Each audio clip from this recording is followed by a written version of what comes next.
All right, guys, we've got a fun one for you today. Every now and then I like to go down the Reddit rabbit hole of degeneracy. That is the cryptocurrency and Bitcoin subreddits where, a lot of scams get posted. And it's funny because I always think that each market cycle, people are going to learn the lessons from the scams that were created in the prior market cycles, but that doesn't seem to be the case. In fact, the longer that crypto goes on, the worse the scams get, the bigger the dollar values, right? The bigger the scams become. And it seems like people just don't learn the lessons from prior market cycles. So I just wanted to point out some of the most egregious ones that have been popular on Reddit over the last couple of weeks. And I think you'll really enjoy this. So let's go ahead and just jump into the first one here. Taking a look at this one from 2 days ago, it says, after making millions on his last NFT project, Floyd Mayweather has once again released another project, but this time only 118 got minted out of 5,000. It looks like people are finally learning that these celebrities aren't our friends. So that's a good thing, but still 118 people bought, look at this. So their team sent out, our website is now live. The mint price will be 0.3 ETH, bringing you maximum profit and value. Here's the launch date. And then they said, look, his last project, we made $5 million off of it. He completely abandoned the project. And then, board bunny, slow rug pull, and people tend to forget that this guy, Mr. Mayweather, and DJ Khaled, they got sued because they took hundreds of thousands of dollars from an ICO back in 2017 and didn't really tell anybody about it, right? So it's wild how people will give him a pass even after having a massive lawsuit against them. They'll continue to launch these scammy projects time after time after time, just looping in these newbies. And, I actually thought this was kind of funny because Miss Kim Kardashian also got in on the bullshit. This was from last summer. Look at the date, and I'll show you the chart here in a second. June 14th, 2021. Are you guys into crypto? This is not financial advice, but sharing what my friends just told me about the Ethereum Max token. A few minutes ago, ETH Max burned 400 trillion tokens, literally 50% of their admin wallet, giving back to the ETH or the EMAX community, right? What was that date? June 14th, 2021. Let's see if we can find, where was that? Oh, shit. The bubble had already popped. And then this is what we call the long, long kiss of death, right? Where anybody that bought during the pump ends up getting creamed on the dump. This was also a tweet that I saw yesterday that was an article that it looks like Vice News put out, basically showing, a shill price list, what people are actively saying that they'll charge for like scam tweets and basically other crypto YouTubers and influencers will shill projects, and they'll say, hey, yeah, look, it costs, $5,000 or 10 grand or $25,000 for a tweet from who's that, Lindsay Lohan or whatever. So, again, the idea here is just don't trust anybody in crypto. You have to have adversarial thinking. Influencers aren't your friend. Celebrities sure as hell aren't your friend. And let's just take a look at this tweet that I sent out.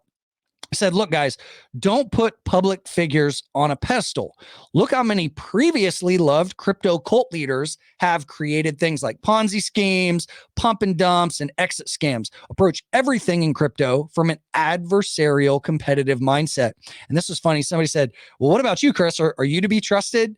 And I said, well, look, some people call me a scammer because I wrote a book, I sell a course, and I have a paid community, right? Some people look at that and say, oh, that's scammy. You can't provide paid content, right?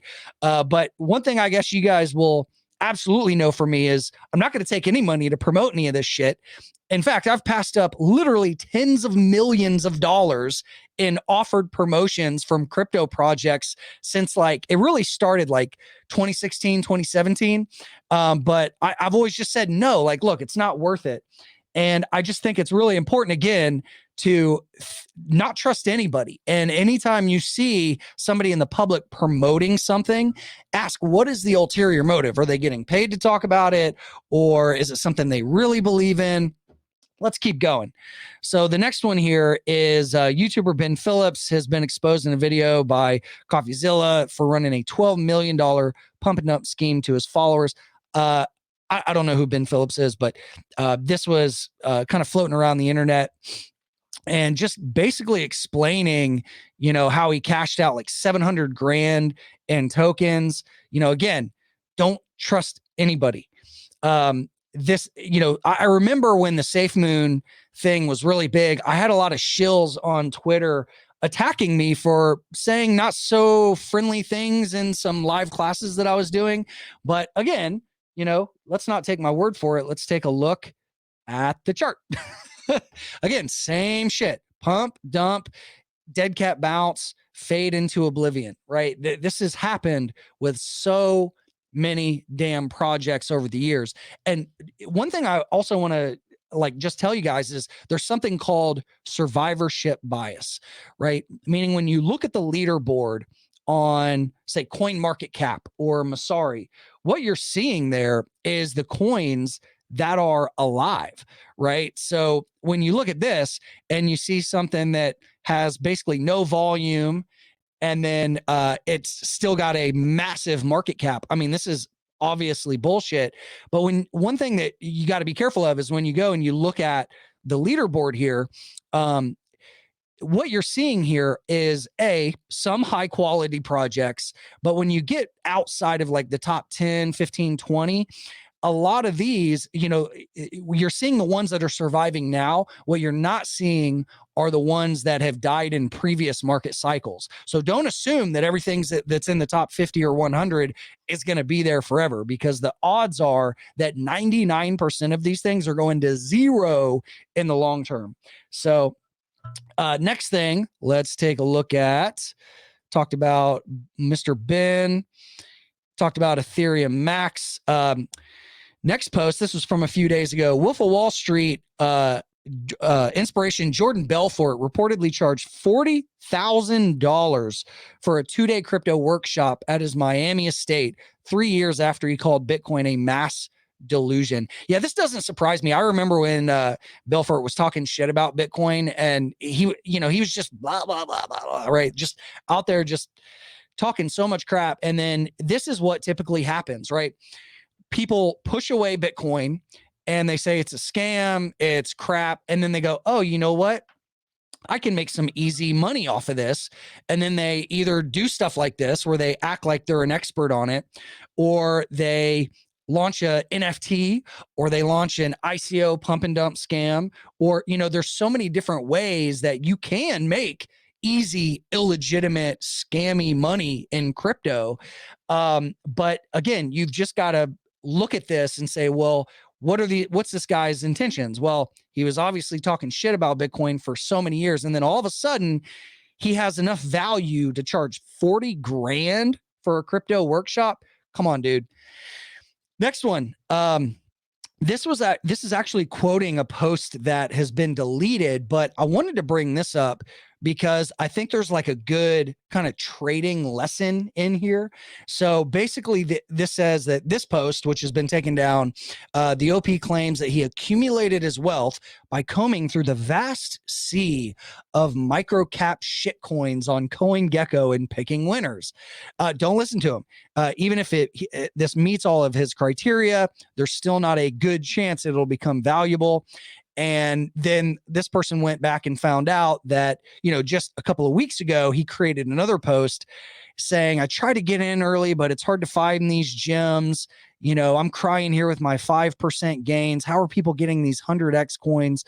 Right. And this is what we see time and time again is people jumping into the space, trying to get rich quick. Right. And there's nothing wrong with that. Right. I'm not going to dog on anybody that's like, look, I want to make a lot of money, but you have to do it the right way. And if I can just offer one piece of wisdom that I've learned is stay away from illiquid shit, right? If you look at coins and it's only trading on one exchange and the average daily volume is 50 grand a day, you're probably going to get your rug pulled out from under you.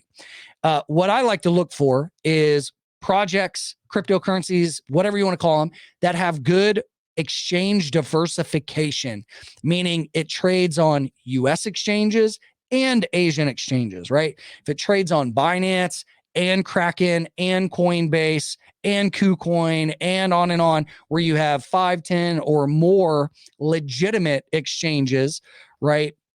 And it trades millions of dollars a day. For me, I like to see at least $10 million a day of average liquid volume. That way, you know, you're not going to get stuck in a trade. And if it gets delisted from an exchange, you're not going to end up with worthless tokens. But again, we've seen that happen time and time and time again. I kind of wanted to wrap this up just looking at a couple of funny ones that I also thought there were some good lessons in.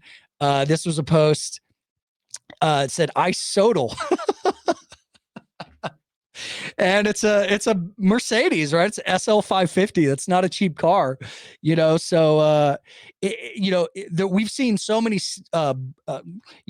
bumper stickers and license plates and shit that say just hodl, right? Just hold on for dear life, or just hold forever, right? I like that this guy or whoever is saying isodal, right?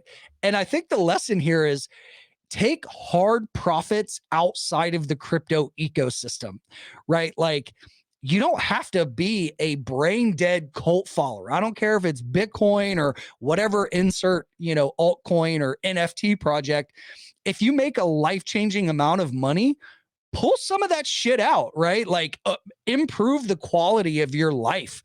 For example, I bought my dream ranch in cash with profits that I pulled out of the crypto ecosystem. I've had the boats, the car, right? Like, that stuff only means so much to me, but it wouldn't be possible if I was just a blind cult follower and I never pulled profit out of the crypto ecosystem. So I love this. I sodal and, probably got the money and bought this car with it. This one was funny. Step 1, wake up. Step 2, check the markets. Step 3, poop. Yeah, that's probably a good progression of the day. Step 4, get out of bed and then have breakfast. I can relate to this. I used to be addicted to the charts to the point where, like, every 15 minutes I'm pulling out my phone, checking price, right? And the obsession used to be waking up almost nervous, like, what did the markets do overnight? Because the crazy thing with the crypto markets is they're 24/7, right? And that means when you're sleeping, price could be moving. So how do you guard against that? How do you do it so you don't actually have to wake up and stress out and check the prices every day? Well, you set alerts, right? You say, okay, where's price now? And where would I become interested in price again? If it breaks above or below a certain price, anything inside this range is noise. So what I like to do is set alerts on multiple different apps on my phone. That way, if I'm traveling or in a meeting or doing a video or running a class, I can get to it, and I know that something's happening. Now, we all sleep. I turn my sound off at night. I don't want to get woken up. That's the risk in crypto, is like, prices can move when you're sleeping or on a plane where there's not Wi-Fi. That's just real life. I can tell you, in the almost 10 years I've been doing this, very rarely have I ever had a moment where I was sleeping and something happened that was disastrous, right? If ever. But anyway, guys, I hope you enjoyed this. I just, man, how do I say this? I like to point out scams to help people that are newer to the space and remind people that have been in the space for a long time that this shit still happens, and to, I guess, just begin with adversarial thinking. Don't trust anybody. If somebody's promoting something, there's probably an ulterior motive there. Think like a trader, right? Think it competitively. The markets are not a zero-sum game, meaning that if you make $1 or a Satoshi, somebody else has to lose it. It can be positive sum because there's capital flowing into the space, but there are absolutely there's a large majority of this ecosystem that is complete bullshit, that is just ripping off newbies left and right. And if I can do anything as one of the grandpas in the space to help, I'm going to try to do it. So if you like this, like it up, leave me a comment if you have any other ideas for videos like this or any other topics you want to see covered. And I'll check with you guys on the next one. Take care.